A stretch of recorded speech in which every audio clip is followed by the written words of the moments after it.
excuse the state. This is what I look like on Sundays. I haven't done my hair, no makeup on, got my gym stuff on. But I thought I'd come and tell you a story because everybody seems to quite like my stories.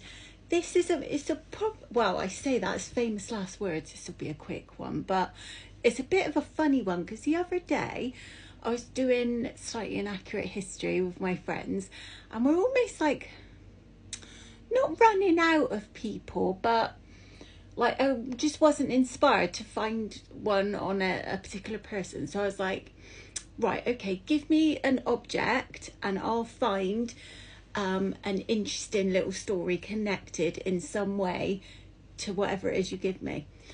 Umbrellas it was. So that led me to look at the history of umbrellas when they were invented and try and find some of a little interesting little story connected in that way. So this is the story of Jonas Hanaway, I think that was his name. And he was the first person in England, the first man to carry an umbrella. Previous to that, women had been carrying them, but no men had. And this was in like the 1700s. Some reason Jonas was like, well, I don't want to get wet. Like, what's worse that can happen? So he's going about his day, carrying his umbrella. And he did get a bit of opposition. Who was it? What are they called? The people that carry people? Hackney cabs, I want to say. But obviously it was 1700s, so it wasn't like the big blue taxis. Those things that they carry people in, you know?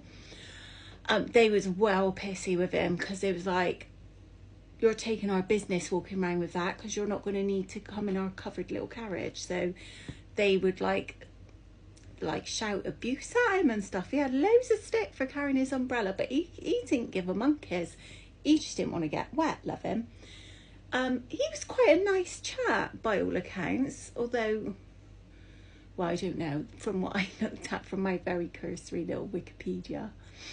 But he was a philanthropist, which, is that like a business person but who does good things? Isn't that something to do with being charitable? Or have I got completely the wrong end of the stick? Either way, he was definitely a philanthropist, whatever that is anyway. And he did dedicate a lot of his life to doing good deeds. And he did do this thing where he was sticking up for chimney sweeps. Like, he didn't think it was right that children were put up chimneys. So it was quite a nice chat.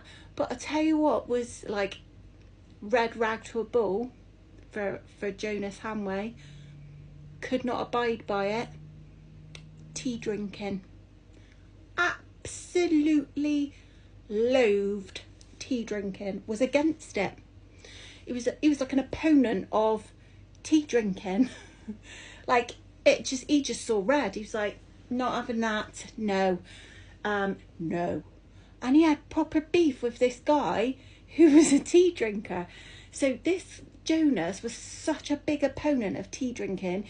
Anyone who'd listen, he'd be going on like, oh, don't drink tea, blah blah blah. It gives you bad breath. He said it's bad for your health.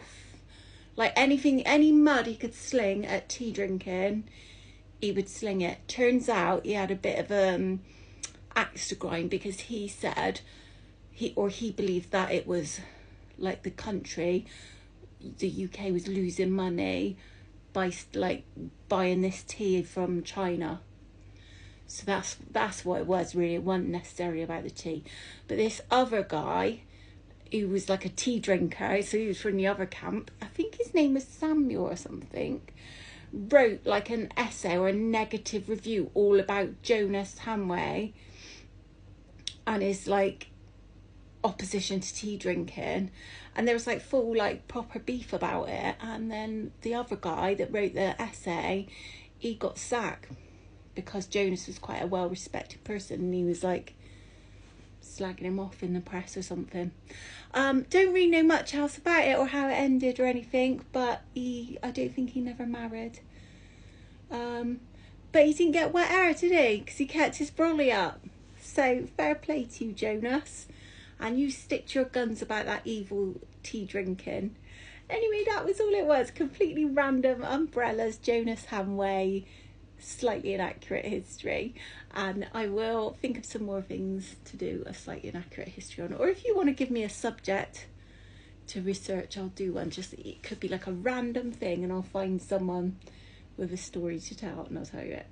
Thank you for watching. Okay, thanks, bye.